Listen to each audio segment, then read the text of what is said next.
I have repeated this already several times, but I'm going to repeat it again in a different format. We need, first and foremost, academic knowledge. You don't have academic knowledge, you're only based in emotions, you can't go forward to this way. But you do need the emotional intelligence. This part of music is very critical to us. So that's why every fable has a song. We have the English versions as well. It's very important to use this music, and I'm using what I enjoyed when I was a child, sing-along songs. You know, and I think that stories on the campfire were great, storytelling is great, but singing along is great as well. But what is also important in our approach to music, this was done in Latin America. In Latin America, I love the dances. I mean, salsa, you know, it's very popular all around the world. And I asked the artist Andrés Cabas, I said, what are all the instruments you can use? And he started listing them.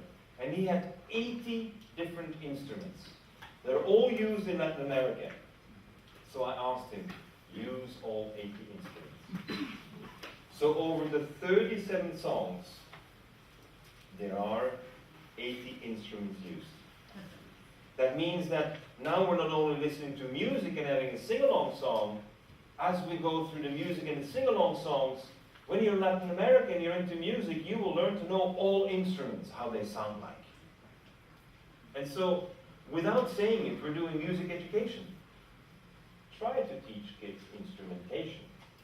I mean, we first say you have to learn to know how to play. Well, it's important that we learn how to play.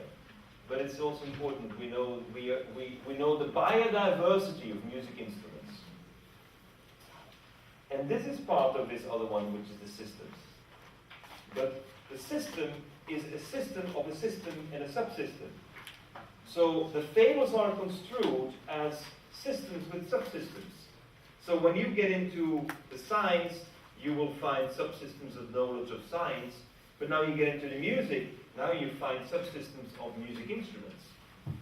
And that's the way the whole fables are structured, is that it gets you into issues that are not really very well known, but if you happen to get in there, Alice in Wonderland, then you just look around, and maybe you're getting very excited, or maybe you just want to go on to the next one. But everything that we've done in the fables, when you get into the subsystem, you will have a new discovery. And it sounds like a whole new world on its own.